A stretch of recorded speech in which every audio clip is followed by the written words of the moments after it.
और यह खबर है आजाद कश्मीर के हवाले से कि जो 50 मेन रहनुमा हैं अवामी एक्शन कमेटी के, जो एक्टिव लोग थे, उनके 50 के करीब लोगों के नाम डाल दिए गए हैं नो फ्लाई जोन लिस्ट के अंदर। यानी ये लोग अब पाकिस्तान से बाहर ट्रेवल नहीं कर पाएंगे। एयरपोर्ट से किसी जहाज में बैठ के चाहे उम्रा करना है, चाहे इन्होंने हज पे जाना है, चाहे इन्होंने बाहर किसी और मुल्क में जाना है, ये लोग अब पाकिस्तान से बाहर ट्रेवल नहीं कर पाएंगे। इनके नाम एजेंसियों ने डलवा दिए हैं वजारत दाखिला के जरिए से नो फ्लाई लिस्ट के अंदर। तो अब ये लोग जो है वो ट्रेवल नहीं कर पाएंगे। पहला कदम तो ये उठाया गया, लेकिन हैरत की बात है कि इनमें से कोई भी बाहर जाना भी नहीं चाहता। मेरी जब इन लोगों से बात होती है वो कहते हैं जी हम बाहर जा ही नहीं सकते, हमारे पास इतने पैसे ही नहीं है।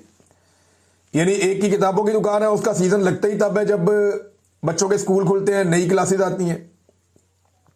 एक जो है वो तारों का काम करता है, जो इंटरनेट की तारें होती हैं वो ये डालता है। ये लीडर है, मैं आपको बता रहा हूं। एक और जो है उसकी कोई और बेकरी है। यानी ये सारे दुकानदार है, ताजिर है, कोई इधर मोहल्ले में, कोई उधर रहता है, कोई छोटा मोटा काम करता है। इस तरह के लोग हैं जो सारे लीडर है अवामी एक्शन कमेटी के। इनके पास पैसा होता तो ये बड़ा कारोबार करते, या मुल्क से बाहर जाने की इनकी हैसियत होती तो पहले चले जाते। आजाद कश्मीर में तो बड़ा ट्रेंड है बाहर जाने का। तो ये गरीब लोग हैं, अपने लोगों के साथ जुड़े हुए, वो कहते हैं ना हमने बाहर जाना है और ना हमें बाहर जाने का कोई शौक है, हमारा फोकस सिर्फ अपने काम के ऊपर है। इन्होंने हमसे वादा किया हुआ है।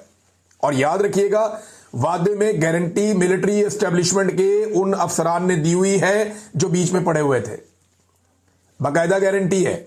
तो 15 दिन के अंदर अगर ये चीजें हो जाती हैं तो ठीक है, अगर ये चीजें नहीं होती तो अवामी एक्शन कमेटी फिर उसके ऊपर एक एक्शन लेगी।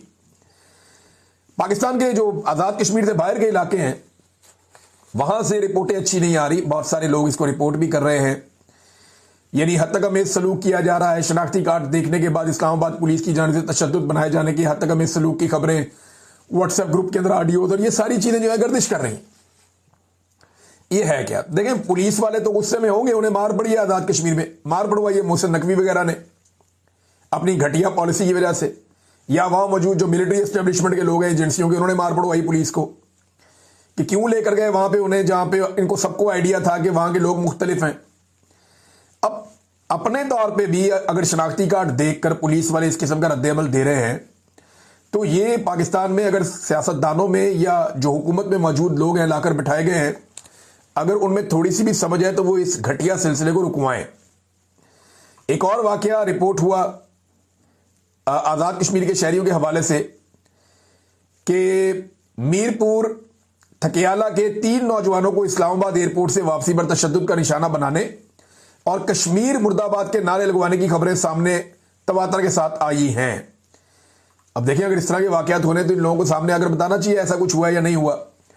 इस तरह की खबरों से नफरत बढ़ती चली जाएगी। ये अहमद फरहाद साहब ने भी इसके ऊपर कहा है कि सामने आए और आकर बात करें ऐसा कुछ हुआ है या नहीं हुआ। ऐसी खबरें फैलाने से मामला जो है वो मजीद खराब हो जाएंगे।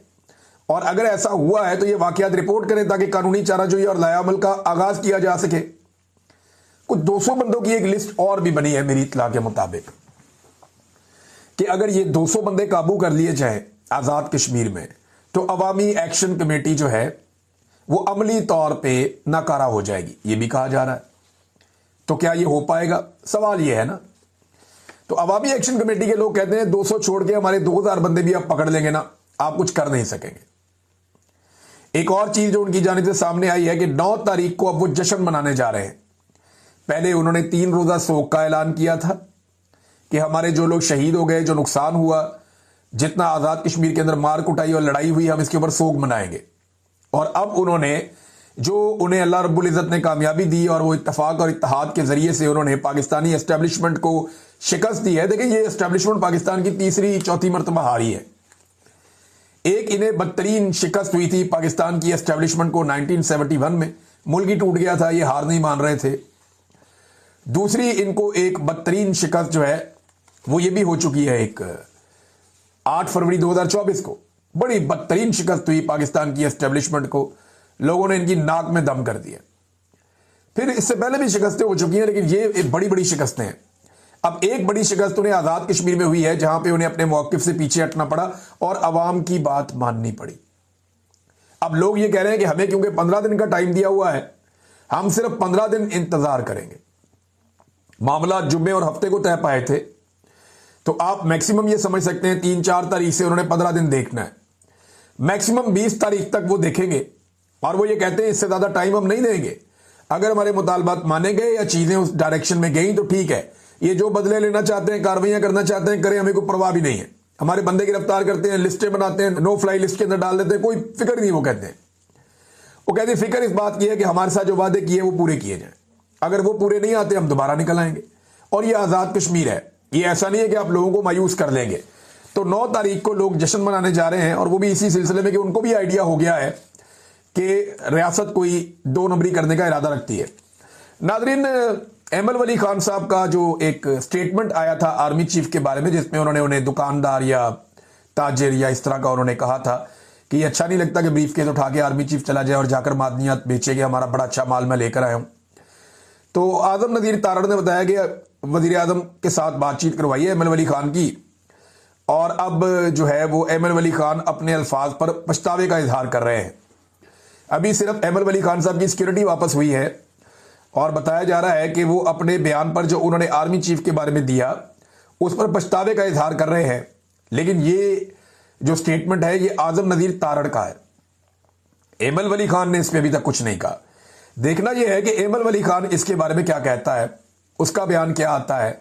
क्या वो भी यही कहता है कि जी मैं पछता रहा हूं जो मैंने आर्मी चीफ के बारे में कहा, तो फिर लोग एमल वली खान पे उंगली उठाकर कहेंगे कि तेरी सिक्योरिटी वापस ली और तेरा स्टेटमेंट ही बदल गया, तो ये एक कमजोरी सामने आ जाएगी। अब देखते हैं क्या होता है। पाकिस्तान पीपल्स पार्टी, एएनपी, नून लीग ये रेलिवेंट रहना चाहते हैं, इसलिए बेचारे आपस में लड़ते भी रहते हैं, आपस में नूरा कुश्ती करते रहते हैं, ताकि जो असल खबरें हैं वो लोगों तक ना पहुंचे। मिसाल के तौर पे पसनी में बंदरगाह की बातें होती हैं, उसके ऊपर कोई बात ना करे, दहशतगर्दी पे कोई बात ना करे, नाकाम खारजा पॉलिसी पे कोई बात ना करे, इसराइल के साथ जो मरासिम बढ़ाए जा रहे हैं या डोनाल्ड ट्रंप के सामने जैसे ये लेट कर आए हैं उसके ऊपर कोई बात ना करे, मादनियात के सौदे के ऊपर कोई बात ना करे। तवज्जो हटाने के लिए भी ये बेचारे आपस में लड़ते रहते हैं। लेकिन इन्हें पाकिस्तान तहरीक इंसाफ ने सही फंसा लिया। असद कैसर साहब जो है ना, वैसे तो बड़े धीमे आदमी है लेकिन पॉलिटिक्स वो अच्छी तरह करना जानते हैं। कौमी असेंबली में खड़े हुए थे, मेंबर कौमी असेंबली है वो भी, कौमी असेंबली में खड़े हुए थे और वहां पे तकारीर हो रही थी। अचानक से पाकिस्तान पीपल्स पार्टी ने बात की और उन्होंने कहा जी हम वॉकआउट कर रहे हैं इस एहतजाज में कि मरियम नवाज हमसे माफी नहीं मांगती। देखिए, पीपल्स पार्टी भी अच्छी तरह जानती है, मैं भी जानता हूं, आप सब जानते हैं, मरियम नवाज से पीपल्स पार्टी माफी नहीं मंगवा ही नहीं सकती। उसका एक रीजन है ना, मरियम नवाज और नवाज शरीफ को माफी मांगने की आदत कहीं और पड़ी हुई है। ना वो पब्लिक से माफी मांगते हैं, ना सियासतदान से माफी मांगते हैं, ना वो अवाम से माफी मांगते हैं, वो कभी नहीं मांगेंगे, वो कहीं और माफी मांगते हैं। पीपल्स पार्टी अगर सच्चे दिल से मरियम नवाज से माफी मंगवाना चाहती है तो उसका एक आसान तरीका मैं आपको बता देता हूं। किसी सेक्टर कमांडर को फोन कर दें और उसे कह दें कि इससे माफी मंगवाओ, 2 मिनट के अंदर पूरा टब्बर माफी मांग लेगा। किसी मेजर को, किसी कर्नल को कह दें कि मरियम नवाज से कहो माफी मंगवाओ, नाक भी रगड़ देंगे ये बेचारे। मरियम नवाज ने कहा नहीं था वो तरीका मुझे अच्छे से आता है, उसमें सिर्फ जूते साफ करने पड़ते हैं, और बड़े जबरदस्त इन्होंने जूते साफ किए हैं मरियम नवाज ने और इस पूरे खानदान ने, कमाल जूते साफ किए हैं। बहरहाल पाकिस्तान पीपल्स पार्टी को असद कैसर साहब ने कहा जब वो जा रहे थे वहां से वॉकआउट करके, उन्होंने कहा जी फ्रेंडली फायर पाकिस्तान पीपल्स पार्टी कर रही है, हमें अच्छा लग रहा है, लेकिन अगर ये जरूरत रखते हैं या अगर इनके अंदर जरूरत है तो ये नून लीग के खिलाफ या इस हुकूमत के खिलाफ तहरीक अदम एतमाद लेकर आए। पीपल्स पार्टी वाले, आप तहरीक अदम एतमाद लेकर आए, हम आपका पूरा साथ देंगे, ये तहरीक इंसाफ ने कहा। अंदाजा करें आप, अब ये नूरा कुश्ती कर रहे हैं ना, तो पीटीआई ने पीपल्स पार्टी को बांध लिया।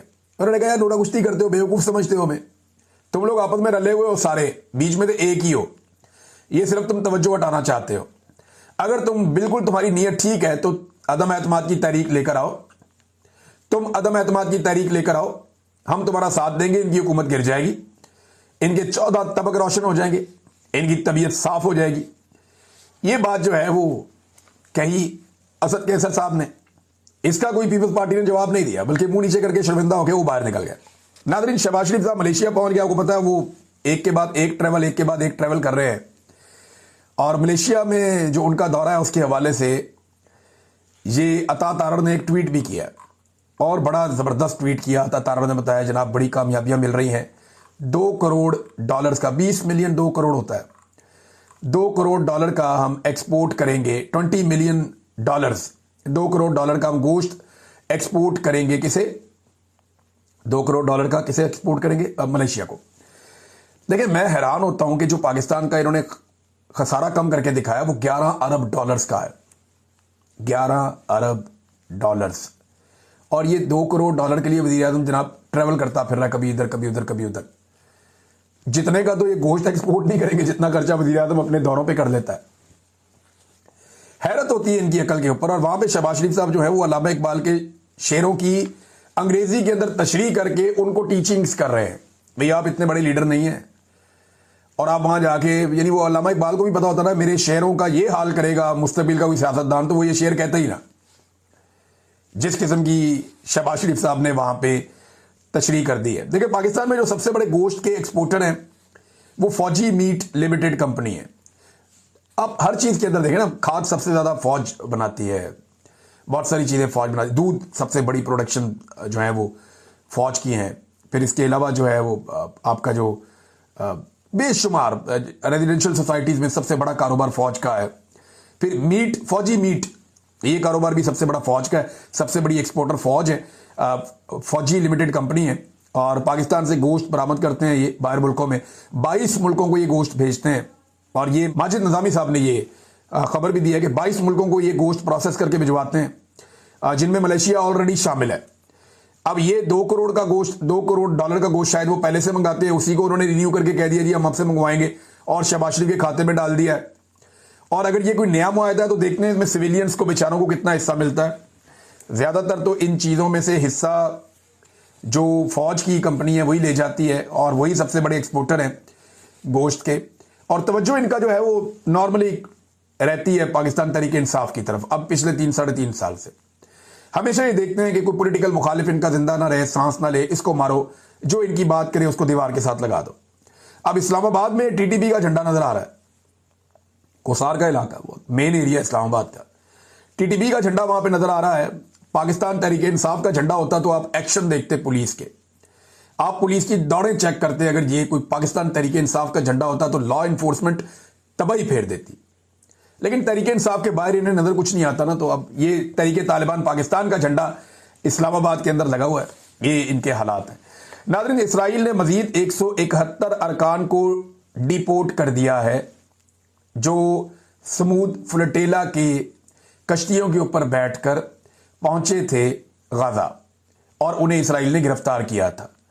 अब उनमें से 171 अरकान को डिपोर्ट मजीद कर दिया गया है, लेकिन सेनेटर मुश्ताक अभी तक रिहा होने वालों में शामिल नहीं है।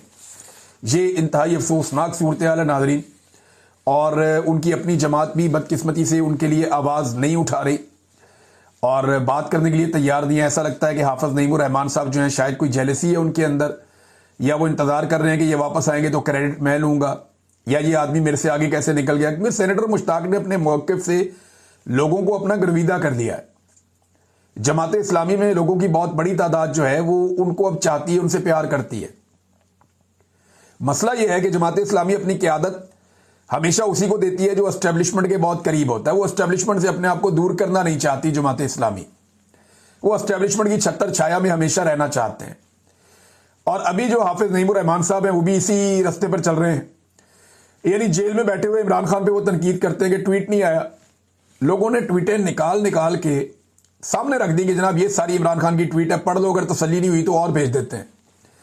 लेकिन नईमुर रहमान साहब ने बात नहीं की सेनेटर मुश्ताक साहब के लिए जिस तरह बात करनी चाहिए थी, भरपूर बात करनी चाहिए थी। हुकूमत पाकिस्तान को यकीनी बनाना चाहिए कि जितनी जल्दी हो सके सेनेटर मुश्ताक वापस आए पाकिस्तान।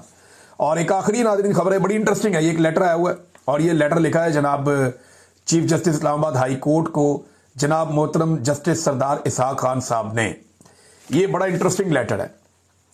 वो कहते हैं जी कि अच्छा, मैं ये आपको इसलिए बता रहा हूं कि इसमें उन्होंने एक ऐसा हवाला दिया है कि उड़ा के रख दिया जस्टिस डोगर को और उनकी क्रेडिबिलिटी को। उन्होंने कहा कि जस्टिस मोहसिन अख्तर कियानी और जस्टिस सिमन रफत इम्तियाज की इख्तलाफी तहरीर, आगे उन्होंने हवाला दिया हुआ है, इसको पढ़ने का मुझे एजाज हुआ। मैं उनकी इख्तलाफी राय से भरपूर इत्तफाक करता हूं और चूंकि वो मुद्दल तहरीरी आरा मेरी वजूहात इख्तलाफ का तकरीबन अहाता करती हैं, लिहाजा मैं इन सब निकात पर एक इजाफी नोट लिखने की जरूरत महसूस ना करता, लेकिन एक इजाफी मुशाहिदे का जिक्र करना चाहता हूं। मुशाहिदा जो है बड़ा जबरदस्त है। उन्होंने कहा दुनिया में मसनूई जहानत यानी आर्टिफिशियल इंटेलिजेंस का अदलिया में इस्तेमाल जो है इसके हवाले से बहस हो रही है कि आर्टिफिशियल इंटेलिजेंस के जरिए से फैसले करवाए जाएं और उसके अंदर फैसले डाल दिए जाएं। लेकिन इसके मुखालिफिन ये कहते हैं कि क्योंकि मसनूई जहानत ये प्रोग्रामेबल होती है कि इसको बनाया जाता है बाकायदा, इसलिए जो रोबोट कुर्सी इंसाफ पर बिठाए जाएंगे वो प्रोग्रामर्स के मरहूने मिन्नत होंगे। यानी जो प्रोग्रामर उस रिपोर्ट को जिस तरीके से तैयार करेगा उस रिपोर्ट को, वो रिपोर्ट वैसे ही फैसले देगा। लिहाजा उनके फैसले हमेशा उन प्रोग्राम्स के ताबे होंगे जो उनमें वक्तन फवक्तन फीड किए जाएंगे। और यह कि कंप्यूटर या रिपोर्ट कभी भी मवाफिक हक के आजादाना रखने के काबिल नहीं होंगे।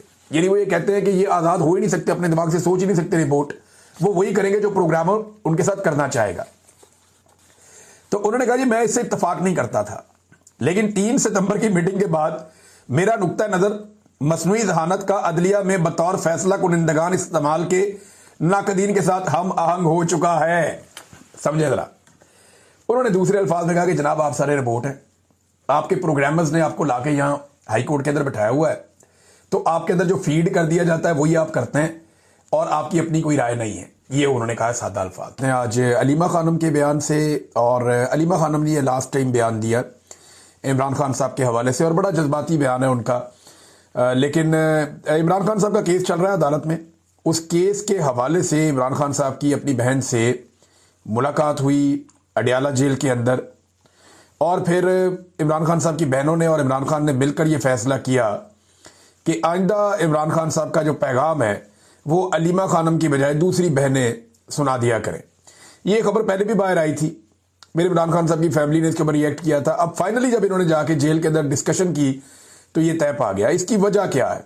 इमरान खान साहब बड़ी तकलीफ में थे। उन्होंने कहा जी 2 साल से ज्यादा हो गया मुझे, मैं जेल के अंदर हूं, मैं जो बात कहना चाहता हूं मेरी पार्टी के अंदर कोई वो जुर्रत ही पैदा नहीं करता, मैं जो पैगाम देता हूं या बयानिया जो देता हूं उसका बोझ कोई उठा ही नहीं सकता, मैं जो बात बाहर पहुंचाना चाहता हूं जब वो कोई और नहीं कहता तो फिर मैंने अपनी बहनों के जरिए से आहिस्ता आहिस्ता इस बयानिए को बाहर पहुंचाया, और जो बात मैं कहना चाहता था अपने पैगाम के अंदर वो काफी अरसे से आहिस्ता आहिस्ता वो पैगाम दिया जो बाकी कोई इसका बोझ नहीं उठा सका। ये इमरान खान के अल्फाज हैं। उन्होंने कहा कि जब कोई बोझ नहीं उठा सका तो मैंने ये पैगाम अपनी बहन को दिया कि वो बाहर जाकर मीडिया को दे, और इसी वजह से मेरी बहन के खिलाफ मुहिम चलाई जा रही है। इमरान खान ने यह भी कहा कि यह पार्टी 30 साल से है, आज तक मेरी बहनों की कोई दिलचस्पी पार्टी के अंदर नहीं थी और ना किसी ओहदे लेने और ना किसी फैसले में शरीक होने की उन्होंने कभी कोशिश की। तो इस किस्म की बात नहीं होनी चाहिए थी जो मेरी बहनों के बारे में की गई। यानी बहुत सारे लोग अब करते हैं ना, देखें शेर अफजल मरवत ने, गंडापुर ने और कुछ और लोग हैं, ये एक्चुअली गंडापुर की सारी पार्टी के करीबी लोग हैं। पहले गंडापुर शेर अफजल मरवत से बहुत नफरत करते थे, लेकिन अभी अगर आप देखें तो शेर अफजल मरवत और गंडापुर के बीच में से हवा भी नहीं गुजर सकती, बड़ी करीबी ताल्लुकात हैं। अल्लाह ताला ये दोस्ती सलामत रखे। अब उसमें जो है वो मरवत साहब हों या दीगर लोग हों या गंडापुर के नजदीक जो लोग भी हैं वो सारे इस वक्त अलीमा खानम के ऊपर कीचड़ उछालते हैं। तो इस पे इमरान खान साहब को तकलीफ हुई। उनकी बहनों ने कहा कि इमरान खान ही चेयरमैन है और पीटीआई इमरान खान की जमात है। यानी बहनें तो यही कहेंगे ना कि उसने इतनी मेहनत की, सारी जिंदगी हमारे भाई ने लगाई है, वो यहां तक लेकर आए एक पॉलिटिकल पार्टी को, अब उसको अलग तो नहीं कर सकते। अब ये बात क्यों करते हैं कि इमरान खान के बाद कौन होगा? हमारा असल फोकस इमरान खान की रिहाई है जो नाजायज कैद में है। हम सारा दिन लगाकर और मेहनत करके इसलिए नहीं आते, अपनी जान को भी खतरे में डालते हैं, बार बार गिरफ्तार करने की भी चीजें होती हैं कि इमरान खान सारी जिंदगी जेल में रहे या 10 साल तक जेल में रहे। ये बातें हमारे कानों में डाली जाती हैं कि अगले 10 साल इमरान खान कैद से बाहर नहीं निकलेंगे। इमरान खान चेयरमैन हैं और चेयरमैन रहेंगे, और इंशाअल्लाह ये भूल जाएं हमारे मुखालिफिन कि इमरान खान अगले 10 साल कैद में रहेंगे, क्योंकि वो नाजायज कैद है, केसेस उनके खत्म हो गए हैं, लेकिन जब वो बंद हैं और आइसोलेशन में है। अच्छा, एक और बात उन्होंने बताई कि इमरान खान ने बताया कि मैं आसिम लॉ के सामने नहीं झुकूंगा। फिर उनकी फैमिली ने कहा जी हम भी नहीं झुकेंगे। फिर अलीमा खानम ने बताया कि मेरे ऊपर भी वारंट्स हैं और लेकिन हम इससे परेशान नहीं हैं, अगर वो गिरफ्तार कर भी लें तो हमें कोई परवाह नहीं है क्योंकि हम पहले भी गिरफ्तार हो चुके हैं। इमरान खान ने कहा कि यह भी जाकर कह देना कि हम पूरी जिद्दोजहद करेंगे और जो भी हो जाए हम इमरान खान की रिहाई के लिए खड़े रहेंगे। वो हमारा इकलौता भाई है। ये कैसे हो सकता है कि हम उसकी जल्द रिहाई ना चाहें? हमें भी दुख होता है, लेकिन हमने कहा कि ये सब कुछ डिस्ट्रैक्शन है, यानी ये तवज्जो हटाने की कोशिश की जा रही है। लिहाजा तवज्जो हटाने की कोशिश से बचने के लिए अलीमा खानम ने कहा कि जी हमने अब फैसला किया है कि मेरी बाकी बहनें वो बाहर आके मीडिया से बातचीत किया करेंगी। फिर इमरान खान ने यह भी बताया कि अब उन्हें मुकम्मल कैद तन्हाई में डाल दिया जाएगा। ये इमरान खान साहब को पैगाम दे दिया गया है। देखिए, जो कुल मिला के बात सामने आ रही है वो ये है कि इमरान खान साहब के खिलाफ ये तोशाखाना 2 के अंदर अब फैसला सुनाया जाएगा। हालांकि कल के दिन में तोशाखाना 2 की बरीयत के हवाले से इमरान खान साहब का इस्लामाबाद हाई कोर्ट में केस लगा हुआ, लेकिन वो नहीं होना, उन्हें इंसाफ नहीं मिलना मुश्किल है। अब उसमें फर्दर ये होगा, कोई ना कोई तरीका कर करके डिले कर दिया जाएगा और फिर एक लंबी डेट दे दी जाएगी और अगली डेट से पहले इमरान खान साहब को सजा सुना दी जाएगी। ये जब इमरान खान साहब को, और कई महीनों से केस पेंडिंग पड़ा हुआ है, जब इमरान खान साहब को सजा सुना दी जाएगी तो बाद में अलकादर यूनिवर्सिटी वाले केस में उनकी जमानत हो जाएगी। फिर इमरान खान साहब एक और मुकदमे में अंदर हो जाएंगे। और अब यह बताया जा रहा है कि इमरान खान साहब को यहां से जेल से मुंतकिल करके किसी और जगह पे ले जाया जाएगा और मुकम्मल तौर पे आइसोलेशन में या कैद तन्हाई में इमरान खान को डाल दिया जाएगा, क्योंकि पाकिस्तान के आर्मी चीफ बहुत गुस्से में, वो पसंद नहीं करते इमरान खान साहब को। ये बात तो सब जानते हैं कि आर्मी चीफ आसिम मुनीर का बस नहीं चल रहा कि वो किस तरीके से इमरान खान से बदला लें।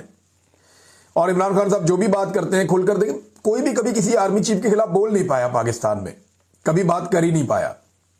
ये बहुत ताकतवर लोग होते हैं, ये पूरी फौज इनके साथ होती है, हथियार होते हैं, बहुत सारे लोग होते हैं, एजेंसियां कंट्रोल करते हैं, तो पूरे निजाम को ये काबू करते हैं, सियासतदानों को भी, अदालत को भी। तो आर्मी चीफ के खिलाफ बोलना पाकिस्तान के अंदर या पाकिस्तान जैसे मुल्क के अंदर नामुमकिन होता है। अब इमरान खान ने ये काम किया है तो आर्मी चीफ को गुस्सा तो आएगा और वो बदला भी लेंगे, और वो बदला आपको बार बार दिखाई भी देता है।